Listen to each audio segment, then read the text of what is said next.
So this video is just a quick overview of the My Disney Experience app, what you can do with it, its features, and kind of how to use it. Starting off, I would just recommend exploring before your trip, maybe when you're on the plane or on the bus to the resort. But at some point, kind of just browse through here. I'll say, this main page, there's some helpful stuff, but I'm going to show you how to get to all this stuff in, I think, a more streamlined, kind of easy way. There's a lot of junk on here. You can join your virtual queues, you can look at your photos, but then you've got, kind of advertisements. They want you to sell tickets, wallpapers for your phone, a bunch of unnecessary stuff. So here's My Disney Experience in a nutshell. The most helpful features, I think, are going to be found at the bottom. Okay, so you see this toolbar at the bottom. I've got the map toolbar, which is going to take me to map of the parks. And if I zoom out, or if you're at the parks and you're in Animal Kingdom, it should take you to Animal Kingdom. We're just going to do Magic Kingdom for now. But you can zoom in. There's a map. You can do a list instead. You can just highlight attractions. You can look for bathrooms. Very, very helpful, I think. And when you're in the parks, it'll actually show you your location. So if you're, right there by Mad Tea Party, you can see that there's a couple restrooms nearby. Okay, the second of these bottom toolbar buttons is this plus sign. And this is kind of a quick jump to shopping things such as purchasing the Genie, checking for dining, ordering food. One helpful feature, I'm going to show you mobile ordering in just a second, but one helpful feature is checking dining availability.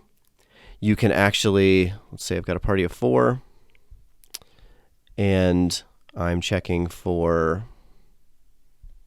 let's say I'm in the parks now, and I want to see if there's any availability. I can check the dining availability specifically for this time, and I can even hit that bottom right-hand corner filter button, filter by Magic Kingdom, apply it, and see, okay, actually there's a $3.35 for the Diamond Horseshoe available. So it does show you all available dining, which I think is a very helpful feature. The search bar is pretty simple. You can search for what you're looking for. So let's say more specifically, I wanted to see about 50's Primetime Cafe. And maybe I even wanted to see if I could join the walk-up list, which is an option if you were trying to get a reservation and you couldn't.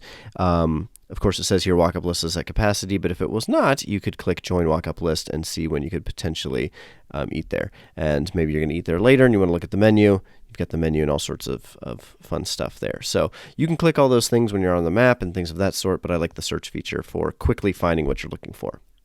And then finally on this menu bar at the bottom, the most important or most useful is this 3 lines, which is just going to take you to kind of the overview and the main screen of My Disney Experience.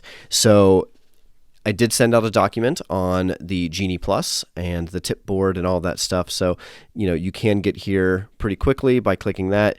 You also can get to it from your main page. If you click My Day, it's going to take you to the Genie service. Okay.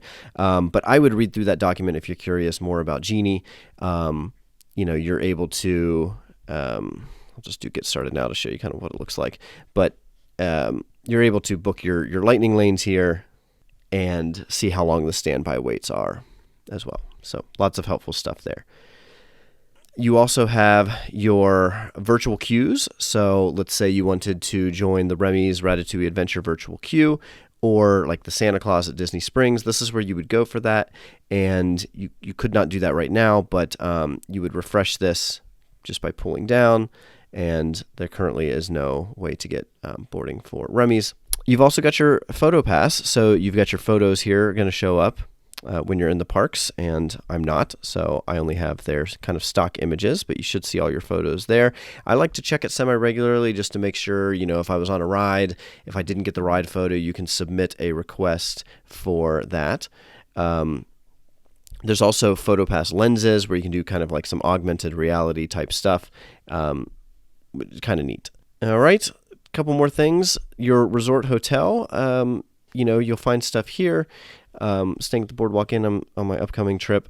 You can see dining at there. You can see the guest services that are available, recreation. Nice thing is, let's say I want to get to the Luna Park kiddie pool. I can click that and I can click get directions, and I can search for my current direction and it will help me get there. You can also do that when you're in the parks as well to get from one place to another. As far as mobile food ordering goes, personally, I like to search for the restaurant that I'm looking for. You could always look at it, find that restaurant on the map, and if you're not sure, like if it's just a fork and knife, then it is a sit-down restaurant like Be Our Guest. If it has the cell phone on there, then it's mobile ordering. You can click order food. You can also get to it by going to mobile food orders on the main screen, create new order, and you'll see a whole list of places that offer mobile ordering. And then you select your time. If you don't like the next available time, which something to take note of is that this is about half an hour away. So you probably want to mobile order at least that far in advance. But we can select a different arrival window. Let's say, hey, 5:20, I've got a ride right before that Haunted Mansion, so I'm going to hop over to Columbia Harbor House at 5:20 when I'm done with that. And you'll see their offerings here. You can kind of scroll through those. Yep, looks good. I'm going to add that. And then you would add all of your items. And then when you're ready to check out, go ahead and click this little shopping thing up there and make sure everything looks right. Review it so you've got everything there. If you don't have your card in My Disney Experience, you can go ahead and add it here, but I like to keep mine always in there. And then you click purchase. One more thing I want to show you.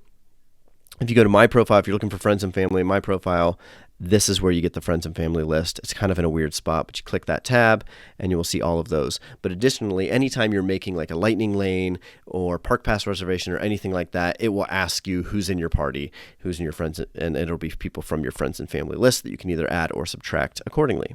And then lastly, Magic Mobile. So Magic Mobile, when I click this, it's not going to be anything special, but what this is if I were to pick this up and use it, I could use it as my room key, I can use it as a park ticket.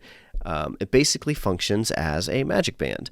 It also will function as a Magic Band if you want to connect it to Google Pay on your smartwatch, if you have that capability with Apple or Samsung. Not all watches have the capability, but if you activate it on there, or if you got any sort of NFC features on your smartwatch, you can use that as a Magic Band as well. So that is the My Disney Experience in a nutshell. There's a lot there. There's a lot of cool stuff, a lot of extra stuff that I didn't go into. So play around with it and definitely download it. You need it, and you will use it a ton while you are in the parks.